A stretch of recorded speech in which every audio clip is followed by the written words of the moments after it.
அனைவருக்கும் வணக்கம் தோழர்களே. தூய்மை பணியாளர்களுக்கான இலவச உணவு வழங்கும் திட்டத்தை வந்து ஸ்டாலின் அவர்கள் வந்து தொடக்கி வச்சிருக்காங்க.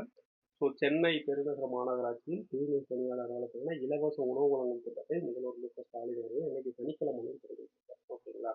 நாட்டிலேயே முதல் முறையாக சென்னை மாநகராட்சியில் தூய்மை பணியாளர்களுக்கான இலவச உணவு வழங்கும் திட்டம் வந்து தொடங்கி வச்சிருக்காங்க. இதில் வந்து நிறைய சொல்லியிருப்பாரு. இது மாதிரி வந்து 30 ஆண்டுகளுக்கு முன்னே சென்னை மேயராக இருந்தது என்னெல்லாம் பண்ணணும்னு நினைச்சேன் அப்படின்ற மாதிரிலாம் சொல்லுவோம். நமக்கு எக்ஸாம் பாயிண்ட் ஆஃப் வியூ நம்ம பார்க்கலாம்.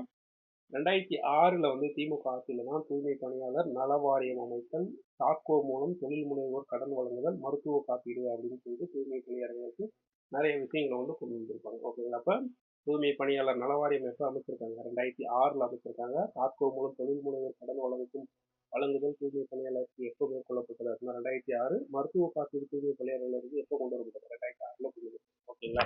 சென்னை மாநகராட்சியில் கிட்டத்தட்ட 200 வார்டுகளில் ஓய்வு அறை கட்டி தரப்படும் அப்படின்னு சொல்லியிருக்காரு. மதிய நேரத்தில் என்ன பண்ணலாம்? வேலையை முடிச்சு அங்கே போய் ஓய்வு எடுத்துக்கலாம். அதுக்கப்புறம் வந்து பார்த்தோம் அப்படின்னா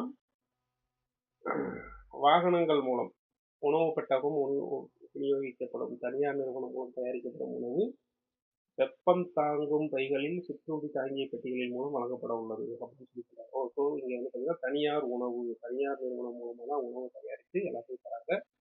தூய்மை பணியாளர்கள் வழங்கப்படும் உணவு எந்த அளவுக்கு தரமாக இருக்கும் அப்படின்னு சொல்லி தெரியல. ஏன்னா இப்போ எலக்ட்ரிக் பேருந்து அப்படிதான் வந்து தனியார் மூலியமா லான்ச் பண்ணாங்க.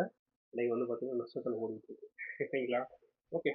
அடுத்து வந்து பார்த்தோம் அப்படின்னா டிசம்பர் 6 முதல் தமிழகம் முழுவதும், அதாவது சென்னையில் தொடங்கப்பட்டுள்ள தூய்மை பணியாளர்களுக்கான இலவச உணவு திட்டம் வந்து வரும் டிசம்பர் 6ஆம் தேதி முதல் தமிழகத்தின் அனைத்து மாநகராட்சி நகராட்சிகளிலும் விரிவாக்கப்படும் அப்படின்னு சொல்லி சொல்லப்படுது. தமிழகத்தில் இருக்கிற மாநகராட்சி எத்தனை, நகராட்சி எத்தனை அப்படின்னு சொல்லிட்டு விளக்கம் பண்ணுங்க.